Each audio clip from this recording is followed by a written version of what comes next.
Hi everyone, Dr. Group here. Today we're going to be talking about gluten. Everything you need to know about gluten. So I'm happy you're joining me. First of all, gluten is something that's gotten a lot of attention lately. More and more people are becoming aware of it. So what I want to go over today is to explain exactly what is gluten, what it does to your body, some of the associated health risks, why some people are going gluten-free, why I personally am gluten-free, and I think everybody should consider going gluten-free. And then I'll get into some tips and some tricks for getting gluten out of your life, what to look for, how to set up a good plan for you and your children to avoid gluten.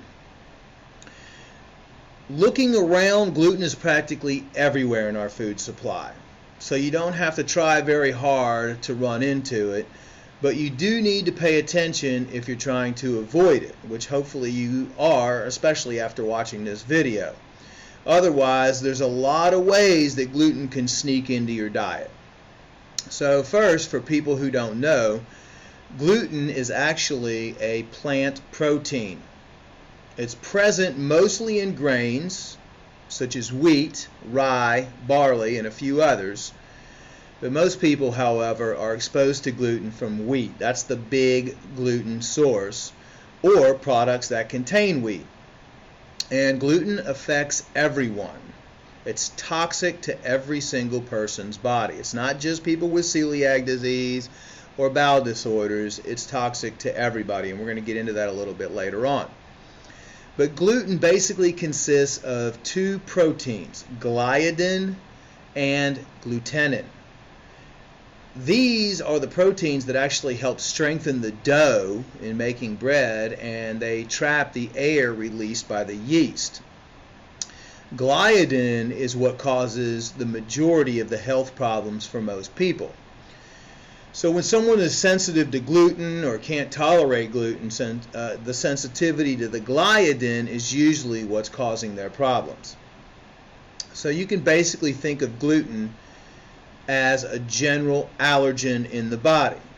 When it gets into your body, it causes inflammation, it causes stomach problems, it sets off your immune system, and it may cause a lot of other symptoms and problems that might be going on inside your system that your doctor might not even know about and that you might be on prescription medications for. But we'll talk about those problems, but let's talk about or describe some of the ways we're exposed to gluten. If you don't know just how prevalent this stuff is, it's easy to think, well, I don't get a lot of gluten in my diet, and I've talked to patients all the time or talked to individuals that say they're gluten-free, but what they don't realize is they actually are getting gluten in their system. It's a pretty good chance you've got some hidden sources of gluten in your diet that you don't even know about. So anything that contains wheat, bread, pasta, crackers, cereal, flour tortillas, even less obvious things like, you might be eating a salad and you think you're doing everything right and you forget about the croutons, certain energy bars, granola bars, believe it or not, even a lot of healthy foods, like these healthy snack bars contain gluten, and even organic foods contain wheat flour. Some organic foods contain wheat flour. Some things you might not know about, things like ice cream, ketchup, salad dressings, other condiments, marinating sauces. Believe it or not, soy sauce even contains gluten. A lot of different gravies that are out there. Even medications, vitamins, even toothpaste sometimes is made with gluten, and it's not even required to put it on the label. Cosmetic items, things you would never think that would contain gluten can actually contain gluten. So gluten isn't the average, or isn't something that the average person encounters once in a while. It's something they encounter all the time. For a lot of people, there's probably not one meal that goes by that they don't consume gluten. This means a lot more opportunities for it to aggravate the lining of the small intestine, aggravate your body, and possibly create digestive problems as well as many other symptoms or problems in your body. Now, I want to let people know how important this is, because after looking at thousands and thousands, we get thousands of emails every day from people all over the world, and all the symptoms. And when the body starts to break down and your self-healing mechanism starts to become suppressed, I've looked at multiple toxins that can affect your body. Everything from artificial sweeteners to MSG to genetically modified foods to the toxins and chemicals in the water, the beverages. Gluten is one of those things that I feel is so important people need to look at, and so important for people to eliminate, is why I'm doing this seminar today. So please share this information with everybody that you can. So you have to be careful, because the ingredient label a lot of times won't provide the most clear answers. It doesn't just list gluten as an ingredient all the time.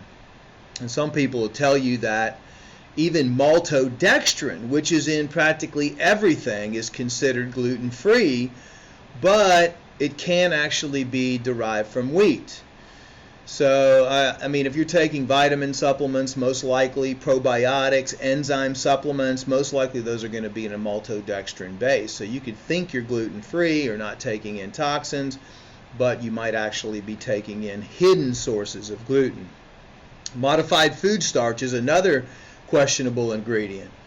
Something called wheat germ. A lot of vegans, vegetarians, when they go eat, a lot of the meat substitutes are made with wheat, which can even be, just as damaging as eating meat. So you want to definitely look out for wheat germ, and that's produced from wheat, like I said. There's also things called agglutinin, which is a toxin produced by wheat to protect itself. It's not gluten, but it's similar to gluten and can produce a similar immune reaction as gluten. A lot of sprouted wheat breads are high in this stuff. And it's been shown that even one meal of consuming gluten can cause an immune response for up to 6 months. And it's all about keeping your body healthy and keeping your self-healing mechanism activated. So why do you want all these chemicals and toxins and all this stuff we're putting into our body are just causing more immune response and more damage that your body ultimately has to fix. I talked to a lot of people about this issue, and one question that comes up a lot is, what about corn? Does corn have gluten in it? And no, corn does not have gluten in it, but it does have some other problems, like it can be genetically modified, it can be tainted with pesticides like glyphosate or atrazine, which are two powerful endocrine disrupting chemicals. So I don't really recommend corn that much as the most ideal gluten-free substitute, although GMO-free corn or organic corn would be a better alternative. A lot of people will also tell you that you need to be aware of gluten contamination. You might go to a pizza restaurant that offers a gluten-free crust, but was it prepared in an area where the gluten dough was handled? And also a big thing too is a lot of the gluten-free crusts and the gluten-free breads also have other contaminants in them as well. I'm really hoping that there's going to be more certified organic gluten-free alternatives in the future. But some people have even told me that are real strict gluten-free individuals that they've even had reactions when gluten-free bread was shared in a toaster with gluten bread. Or the butter dish, someone was using gluten bread and then there was crumbs in the butter dish. So I'm not saying, as a matter of fact, most people never even feel symptoms of gluten toxicity. That's really one of the reasons that I want to get across, is that every single person does have an allergy to gluten, whether you feel it or not. And I'm going to talk about some of these small symptoms you might be having that can be caused by gluten. It might sound obsessive, but you have to remember, people who are sensitive to gluten It doesn't take much for the big problems to start. Another thing about gluten is that not only is it more prevalent in food production than you might think, but it can actually interact with other food additives like MSG, artificial sweeteners, stuff like that. Now, sensitivity to gluten, gluten intolerance, celiac disease, all these conditions are on the rise right now. It's what started this big push, which I'm happy about, by health-conscious people to go gluten-free. So when we're talking about gluten sensitivity or intolerance, which affects pretty much every person, that can also refer to a group of conditions that include wheat allergies and non-celiac gluten sensitivity. They're each a little bit different, but basically similar in that they're all basically an immune response or allergic response to gluten. Again, there's a lot of different characteristics and considerations, but just for the sake of this conversation, I'm going to use them all interchangeably. So I'm not going to say, like, okay, you have celiac, non-celiac sprue, this might be happening, this might be happening.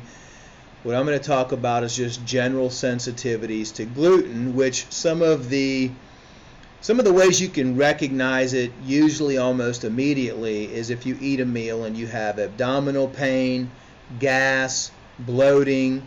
You could either have constipation, diarrhea, fatigue, fatigue 30 minutes, an hour after you eat, nausea, and some of the extreme cases you might actually have some vomiting going on after you've consumed gluten meals. Sometimes people experience these things and figure it's just something going on in their body, lactose intolerance or some other bowel condition, when it's really a sensitivity to gluten.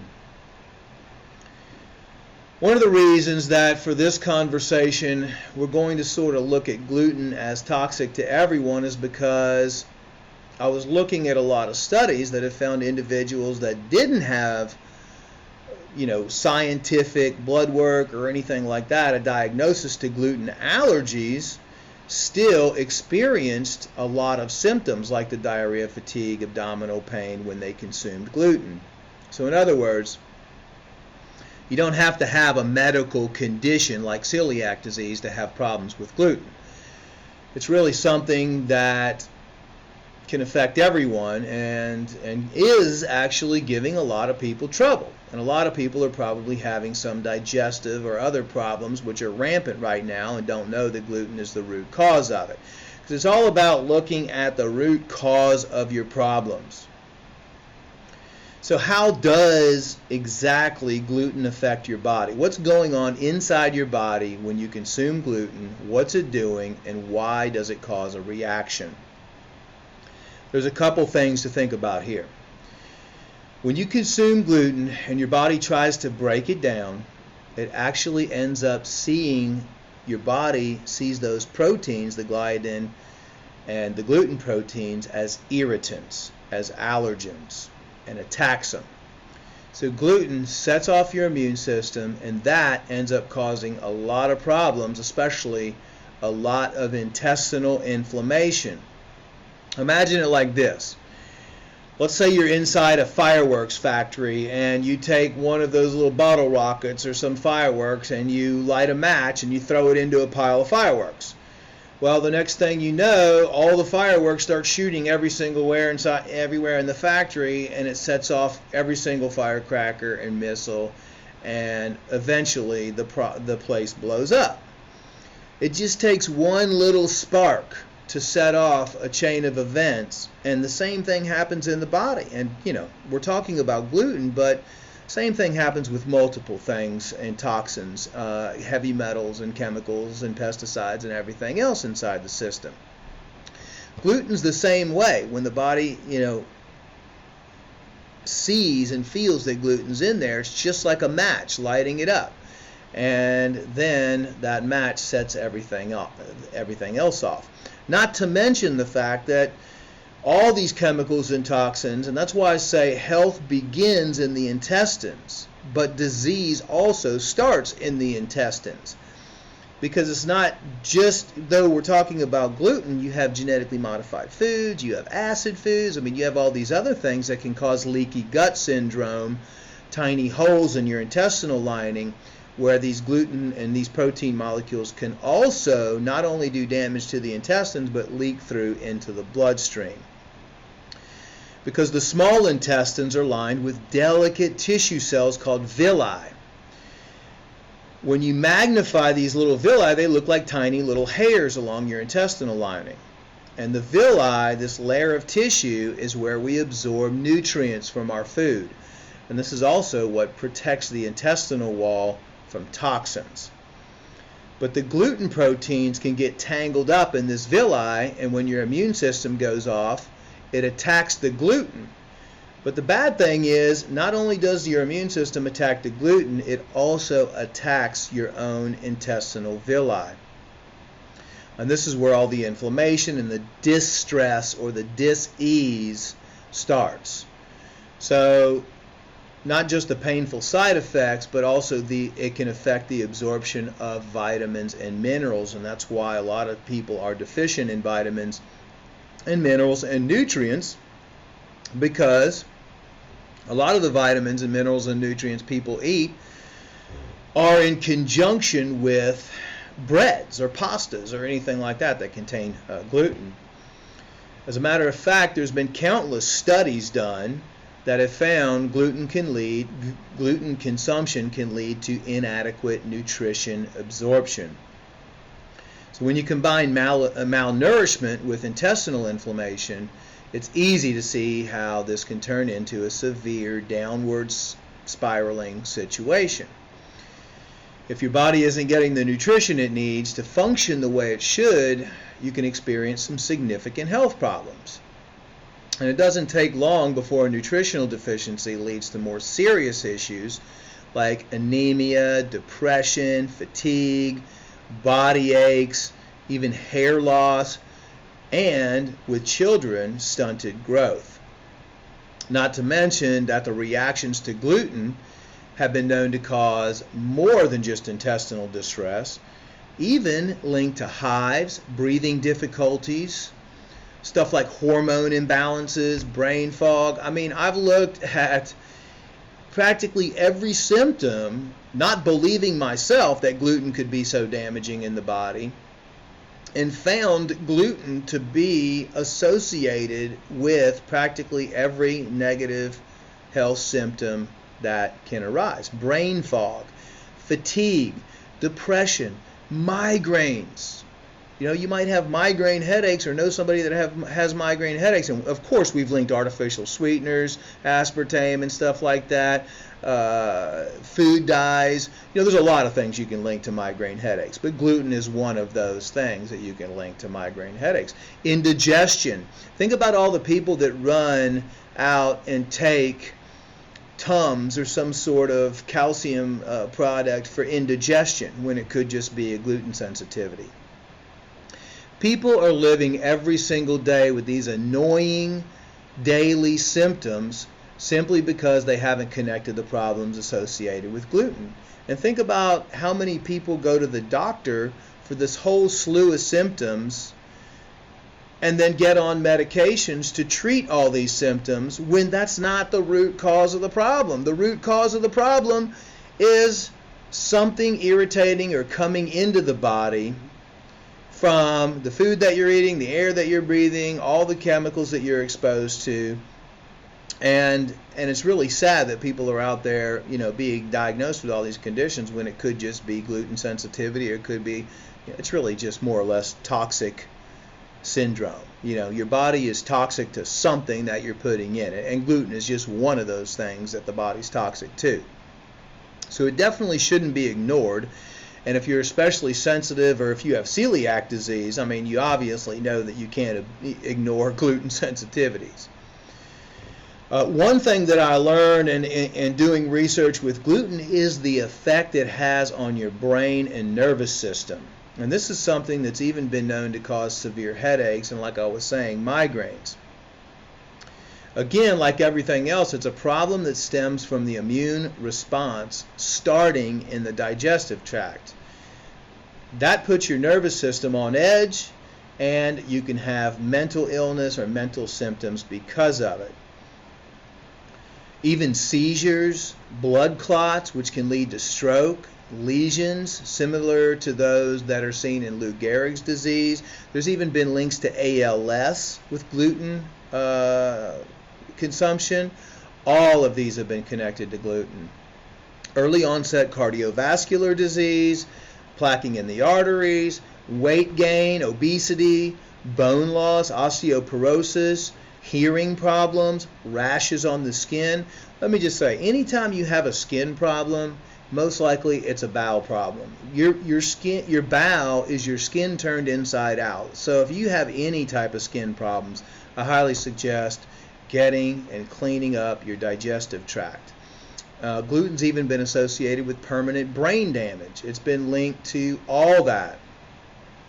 So if you look at nature, nature will tell us not to eat gluten, because in nature, in the wild, it's not uncommon for plants to have defense mechanisms that discourage animals from eating them. More often than not, these defense mechanisms produce an immune response or do something to disrupt the animal's digestion. If you eat it, you get sick. It's a really clear message the plant sends to the animal or us. Go eat something else. And gluten is sending us that message. One of the most disruptive ways it's sending us that message loud and clear is by affecting our mood. And that's a big surprise to a lot of people. A lot of people don't know that gluten can have a huge impact on how you feel and your happiness. Can gluten be addictive? This is another thing that just shocked me when I was looking into the research. Gluten can actually form opioid-type substances called gluteomorphins.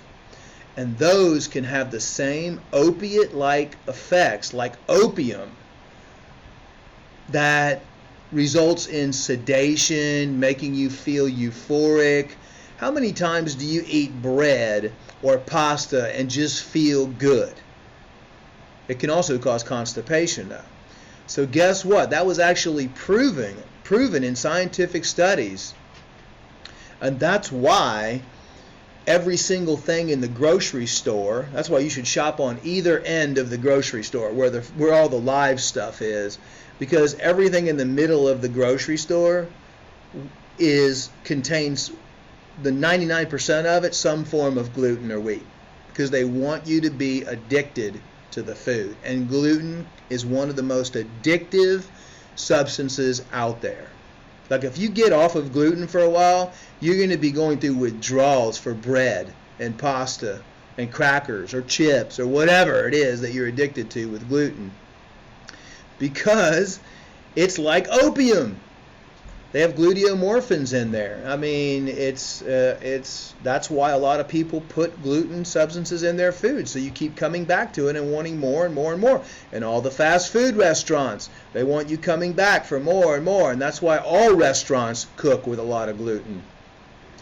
So if you're feeling depressed, mentally fatigued, you have mood swings, a foggy brain, never-ending case of like the blah, blah, blahs, you probably need to take a look at a few of the things in your life, and the first one is the diet.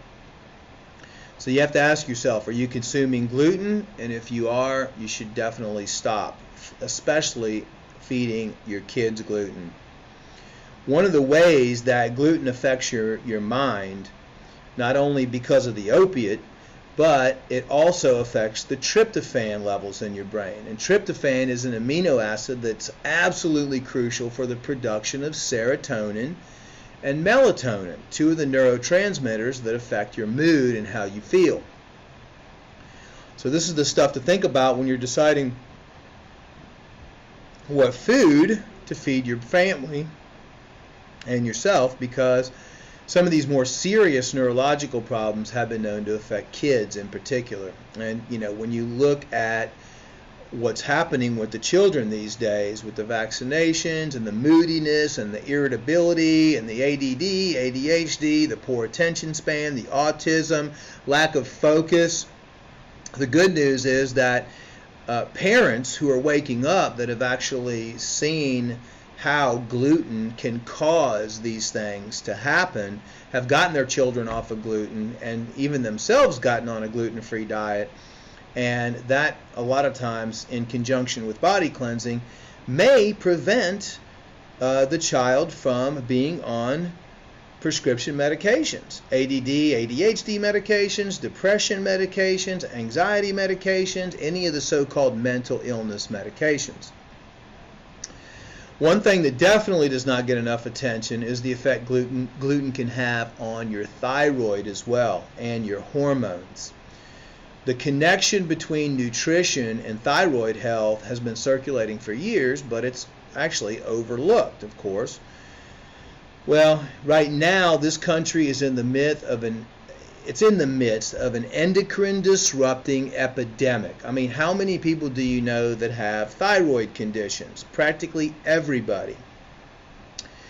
And endocrine disrupting chemicals. I mean, actually, believe it or not, your gut is an endocrine gland. And endocrine glands, for those people who don't know, are glands that secrete hormones. And so I pretty much feel that everybody out there has some sort of hormone imbalance, and it's not just me. It's multiple doctors out there that are confirming this. It's something that we can't ignore any longer.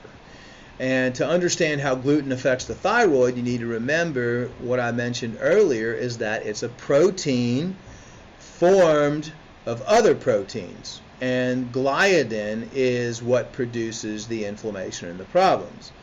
Well, one of the interesting traits of gliadin is that to your body, gliadin looks very similar to transglutaminase, which is an enzyme that the human body needs to form chemical bonds.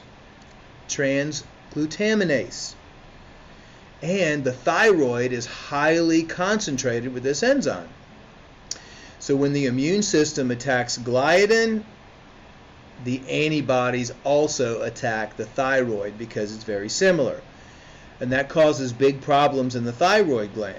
And as we know, your thyroid influences your energy levels, your metabolism, your hormones, a lot of important processes, even your cardiovascular system. If your hormones are off balance, you're going to be off balance. I mean, that's just the way it goes. So bottom line, if you have thyroid problems and don't follow a gluten-free diet, you need to consider gluten intolerance as a possible cause. Also, every single person out there with thyroid conditions, I also recommend watching my iodine webinar to learn more about why I feel iodine is necessary for every single person in the world. And normally I don't think that, minerals and vitamins, every single person in the world needs this one, but with the research we've done, we've found how important iodine actually is, a good detoxified iodine. So when you consider gluten, it becomes likely that gluten is contributing to many common health problems in a more significant way than we're just starting to understand. From a dietary perspective, gluten is a recent entry into the human diet, believe it or not. It's not surprising that our bodies would have a hard time with gluten.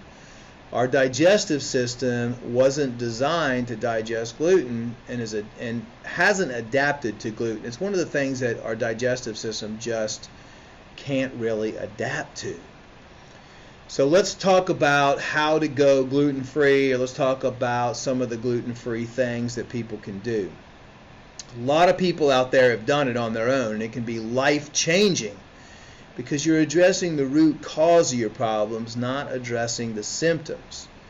And it really is the best solution. And even though studies have shown the symptoms of gluten sensitivity can disappear on a gluten-free diet, you don't have to be sensitive to gluten to be better off going gluten-free. As a matter of fact, one study found that people who experienced the negative effects of gluten but didn't have celiac disease still had an improvement in their symptoms when they switched to a gluten-free diet. We're starting to see that all over right now. We talk to people every single day who've switched to a gluten-free lifestyle, either by choice or by need, and every single one reports incredible improvements in their health. So successfully following a gluten-free diet is all about knowing what to eat, what to avoid, and what to watch out for. Obviously, most breads, cakes, pastas, cereal, that kind of stuff you want to avoid. And I'm sorry to disappoint people that like to drink beer out there, but believe it or not, beer contains gluten. So you want to avoid beer. Now, the good news is, I don't condone drinking alcohol because alcohol in itself is an endocrine disrupting chemical. But the good news for beer drinkers that don't want to get off is there are gluten-free beers on the market now. So you might want to consider, and you can get those from what I hear at any supermarket now, especially the natural organic stores that carry gluten-free beers. You might want to consider changing over to that. But you also want to keep your eye out for barley, rye, triticale, which is a cross of rye and wheat. Also products like bulgur, durum flour, farina, gram flour, kamut, semolina, and spelt. All of those are things to avoid. Just know that a gluten-free lifestyle requires you to pay attention. It's really good when you do things like this because you actually start paying more attention to what goes in your body, which is what every single person should do. Wheat, of course, is one of the most consumed grains in the world, and its diversity into the food market makes it really hard to avoid. But on the flip side, gluten-free has become such a buzzword now that food producers have taken notice and started using it in many of the foods that contained gluten in the past. So you can also look for gluten-free. Usually the symbol has a little circle with a GF inside of it. That's what's going to symbolize. More labels are starting to put gluten-free on there.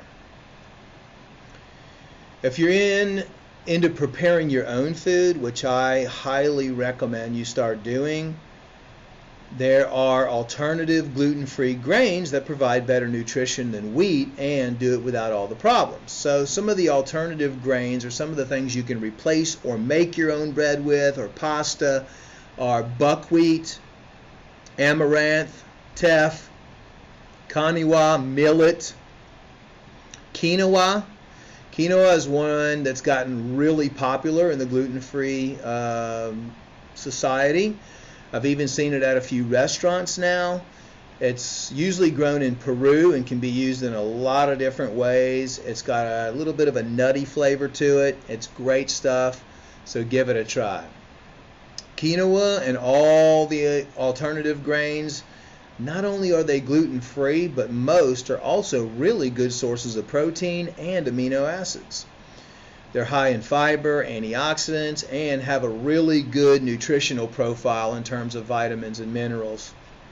So a bonus is that because alternative grains are more nutritious, more nutrient dense, a lot of times they're more satisfying to your appetite. And that's why a lot of people eat breads and those filling things, is just because it satisfies them. In fact, some of these alternative grains are far more nutritious than white bread, which actually isn't very appetite satisfying food at all. This can help you consume less and implement better portions into your eating habits. So the thing is, when we look at cultures that had consumed alternative sources to wheat, but somewhere made a switch to white rice or white flour every single time, that dietary switch has followed by significant increases in diabetes, cardiovascular diseases, bowel diseases, and accumulation of other diseases. So eliminating wheat from your diet, trying the gluten-free alternatives instead. Those can be prepared in different ways. Some you can roast, some you can cook like rice. They can be paired with a lot of different flavors, vegetables, nuts, even fruit, you name it. Plenty of good information out there online, gluten-free cookbooks, Gluten-Free Alternatives, although I highly recommend you do everything certified organic. Even if you like to bake, there's still a lot of alternatives available in flour form. Almond flour, coconut flour, those are some of the ones that I like to use. And a gluten-free diet can be a good thing, but if it's not balanced and nutritional on its own, that might be a problem. And a lot of times when people first try to avoid gluten, they can experience minor nutritional deficiencies. There's been a lot of research into this actually, and there was one study from Columbia University that found alternative gluten foods, especially quinoa, are excellent for bridging that gap between nutritional intake and nutritional requirements. So again, when you try some of these alternative sources to gluten, not only are you getting gluten out of your diet, but you're also consuming some really nutritious foods. Avoiding gluten is just one of the things we need to do as part of a comprehensive approach to supporting our health. When you're getting gluten out of your diet and repairing your internal gut environment, one thing you can do is add probiotics into the mix. It's all about starting with repairing the gut. Beneficial probiotic bacteria have produced great success in reducing a number of digestive problems. Probiotics are helpful for improving the resilience of intestinal tissue, lessening the way the immune system attacks it, repairing it. Some probiotics are known to be really helpful with the problems of gluten as well. I highly recommend doing an oxygen-based intestinal cleanse every now and then, using an oxygen intestinal cleanser on a regular basis, maybe a couple times a week. Using probiotics, you can eat some probiotic-rich raw foods. Kefir, kombucha tea is high in probiotics and as well high in minerals and nutrients and supplements and enzymes. Speaking of enzymes, you can actually supplement with enzymes if you're having a difficult time digesting your foods. And there's a lot of digestive and systemic blends of enzyme formulas out there. However, let me just say this. Most of the probiotic supplements out there and the enzyme supplements are in a maltodextrin base, so make sure you check with the company that produces them and make sure that that maltodextrin base that they're in, silicon dioxide, is GMO free and does not contain gluten. Our enzyme formula, the Veganzyme, does not contain any maltodextrin. It's in a certified organic gum acacia base. So something anyone can do to help reset their digestive system is to go through those cleanses, take some digestive enzymes, eat more raw food. And if you want to do a full body cleanse, is what I recommend everybody do, every year. You can always check out the 9-step body cleanse program on our website. It can really produce dramatic results. That's at globalhealingcenter.com. Also, I'd really like to hear from people out there whose bodies don't tolerate gluten. Pay attention to your body. Have you given up gluten entirely? How did you do it? Did you slip up from time to time? What tips and best advice can you share with people out there? So please leave a comment on this video. It's great to get that community together. This is how we learn, and this is how we help everybody out. It's great feedback that people can take, so please leave your comment. Please leave us your experience. Please leave anything on, any additional things or tips or facts on gluten that you want to share that I didn't cover in this video. And thanks for watching. I always appreciate everybody watching these videos. Sometimes I can't cover every little minute detail, and that's why we really value your comments. If you want more information on healthy living, be sure to subscribe to our channel here on YouTube, like us on Facebook, and visit our website, globalhealingcenter.com. Live healthy.